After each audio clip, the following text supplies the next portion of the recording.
डेढ़ उम्र में सास की शादी। रेशमा आज बहुत खुश होती है। आज उसकी शादी को पूरे 10 साल हो जाते हैं। घर में खुशी का माहौल होता है और इसी खुशी में रेशमा घर में तरह तरह के पकवान भी बना रही होती है। इसी बीच रेशमा की पड़ोसन उनके घर आती है और उसे कहती है, क्यों रेशमा, आज घर में बड़े पकवान बन रहे हैं, कुछ खास है क्या आज? आज ही के दिन मेरी शादी हुई थी और आज मेरी शादी को पूरे 10 साल हो चुके हैं। अच्छा, शादी से याद आया रेशमा, क्या तुझे पता है हमारे पास वाले ही एक गांव में 70 साल की एक बुढ़िया औरत अपनी दूसरी शादी रचा रही है। क्या 70 साल की बुढ़िया औरत की दूसरी शादी?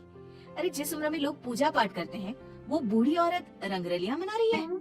इतना ही नहीं, सुनने में तो ये भी आ रहा है कि उस बूढ़ी औरत की 2 बेटे, बहू और 4 पोते पोतियां भी हैं। तौबा तौबा, सच में जमाना बहुत खराब आ चुका है। कोई शर्म लिहाज नाम की चीज तो बची ही नहीं इस दुनिया में। हमारे परिवार के तो ऐसे संस्कार नहीं है। रेशमा, जमाना बहुत आगे निकल गया है। आजकल क्या बच्चे और क्या बूढ़े, सभी पर एक जैसी जवानी छा रही है। हमारे लिए तो ऐसा सोचना भी पाप है। वैसे कब है उस बूढ़ी औरत की शादी? आपको कोई जानकारी है क्या? मुझे क्या, पूरे गांव वालों को पता है इस शादी के बारे में। कल ही तो है।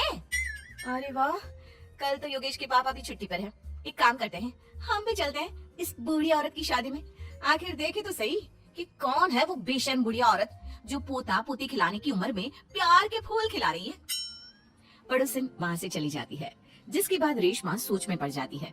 शाम को जब रेशमा का पति अमित घर आता है तो वो रेशमा को हैरान परेशान देखकर पूछता है, क्या हुआ रेशमा, आज बहुत परेशान सी लग रही हो? कुछ खास नहीं, एक बुढ़िया औरत के बारे में सोच रही थी। कौन सी बढ़िया औरत? रेशमा अमित की ओर देखती है और उसे बताते हुए कहती है, हमारे पास वाले गांव में ही एक बूढ़ी औरत है जो अपनी उम्र के आखिरी पड़ाव में अब लव अफेयर कर रही है और कल उसकी शादी भी है। ताज्जुब की बात तो ये है कि उसके 2 बहू बेटे और 4 पोते पोतियां भी हैं। फिर भी किसी ने उसे नहीं रोका। अरे इतना भरा पूरा परिवार होने के बाद वो अपना दूसरा घर क्यों बसाना चाह रही है? पता नहीं जी, मैं सोच रही थी कल आपकी भी छुट्टी है तो क्यों ना हम भी शादी देखने चले। सुनने में आ रहा है कि कल पूरा गांव जा रहा है उसकी शादी देखने के लिए। रेशमा की बातें सुनकर अमित भी दूसरे दिन उसके साथ चलने के लिए हामी भर देता है। अगले दिन सुबह रेशमा और अमित बच्चों के साथ शादी देखने निकल जाते हैं। गांव से कुछ किलोमीटर की दूरी तय कर रेशमा अपने परिवार के साथ विवाह स्थल पर पहुंच जाती है। यहाँ की साज सजावट कितनी अच्छी लग रही है ना। ऐसा लग रहा है मानो किसी नई नवेली दुल्हन की शादी हो।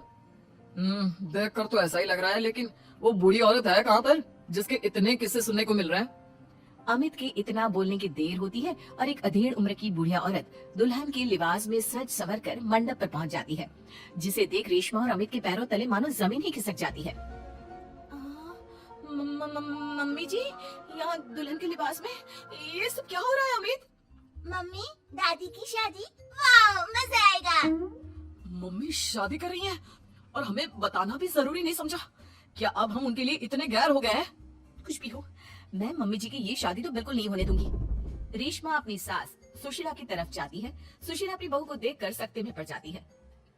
रेशमा, तू यहाँ क्या कर रही है?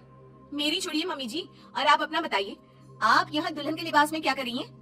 आप इस उम्र में शादी कर रही हैं? जानती है समाज कितनी थू थू करेगा हम पर। समाज के डर से जीना नहीं छोड़ देते बहू। मैं अपनी इस नई जिंदगी से बहुत खुश हूँ और खुशी खुशी अपनी मर्जी से ये शादी करना चाहती हूँ। अगर इस समाज में जीना है तो सब देख कर चलना पड़ता है मम्मी जी। आप तो यहाँ शादी कर लोगी, लेकिन कभी सोचा फिर हम सबका जीना कितना मुश्किल हो जाएगा? मैं आपकी शादी बिल्कुल नहीं होने दूंगी। सुशीला अपने बेटे के पास जाती है और उसे समझाने की कोशिश करती है।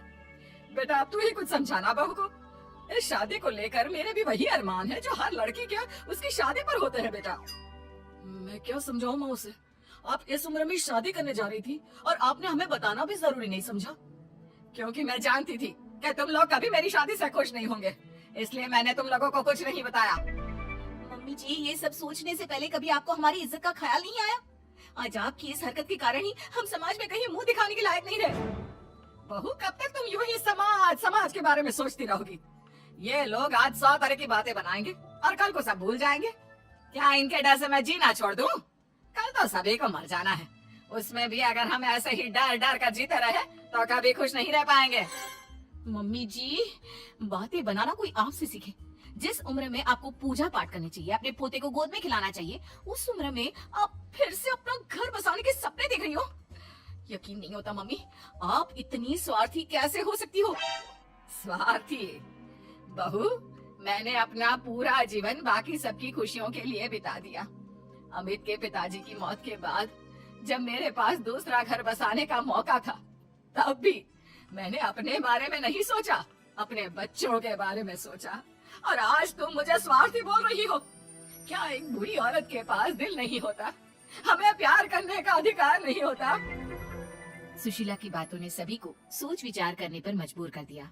किंतु रेशमा, हर किसी को अपना जीवन जीने का अधिकार होता है मम्मी जी, लेकिन आपके साथ 3 और जिंदगियां भी जुड़ी हुई हैं। हम आपके कारण बदनामी का घूंट नहीं पी सकते मम्मी जी। आज तुम दोनों को अचानक मेरी और इस समाज की इतनी परवाह क्यों हो रही है? यह बदनामी और समाज के तानों का डर तब तुम लोगों के जहन में क्यों नहीं आया, जब 2-2 बेटों और बहुओं के होते हुए भी मुझे अकेले उस एक कमरे में रखकर घूट घूट कर जीवन यापन करना पड़ रहा था? तब तुम लोगों को याद नहीं आया मुझसे कितनी जिंदगियां जुड़ी हुई हैं? सुशीला की बातें सुनकर रेशमा और अमित अपना सिर झुका लेते हैं। उन्हें अपने से हुई गलती का एहसास हो जाता है, लेकिन अब भी कहीं ना कहीं उनके दिमाग में लोग क्या कहेंगे ही चल रहा था, जिसके डर से वे खामोश होकर खड़े रहते हैं। तभी सुशीला जी आगे कहती हैं, ठीक है, अगर तुम लोग नहीं चाहते कि मैं फिर से विवाह करूं और अपने नए जीवन की शुरुआत करूं, तो मैं ये शादी नहीं करूंगी और साथ ही ये घर छोड़कर भी चली जाऊंगी। फिर ना तुम लोगों की कोई बदनामी होगी और ना ही कोई तुम्हें आकर ताने मारेगा। सुशीला की बातें सुनकर रेशमा और अमित दोनों सोच में पड़ जाते हैं। कुछ देर सोचने के बाद रेशमा कहती है, नहीं मम्मी जी, आप घर छोड़कर मत जाइए। आप सच कह रही हैं। अगर हम ऐसे ही समाज की परवाह करते रहे तो हम कभी खुशी खुशी नहीं जी पाएंगे। हाँ माँ, और आज बचपन से तेरे हर निवाले और प्यार का कर्ज मैं चुकाऊंगा। आज यहाँ से मेरी माँ की डोली उठेगी। बजाओ शहनाई, आज मेरी माँ की शादी है। फिर क्या, अपने बहू बेटों की रजामंदी के साथ सुशीला खुशी खुशी 7 फेरे लेकर नई नवेली दुल्हन बन जाती है और सब शादी की खुशियों में मगन हो जाते हैं।